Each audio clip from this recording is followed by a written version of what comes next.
नमस्कार। हेलो, क्या नाम है आपका?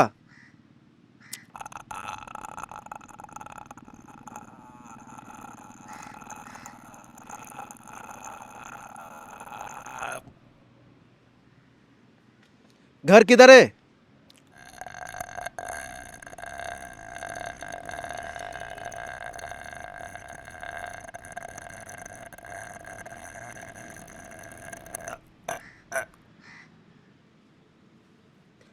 ব্যাপারটা বুঝতে পারছি না, উনি কথা বলতে পারে কি পারে না।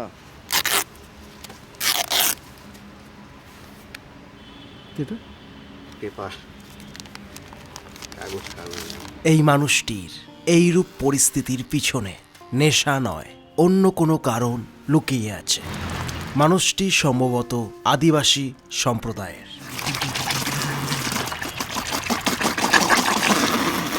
স্বর্গীয় যুগলচন্দ্র দাস মহাশয়ের স্মৃতিতে আজকের পর্বটি। হাবড়ার সায়নকে আন্তরিক ধন্যবাদ জানাই এই প্রথমবার সাপোর্ট করার জন্য। দাদু, তুমি যেখানেই থেকো ভালো থেকো। আশীর্বাদ করো যাতে আমরা এই লড়াইতে টিকে থাকতে পারি।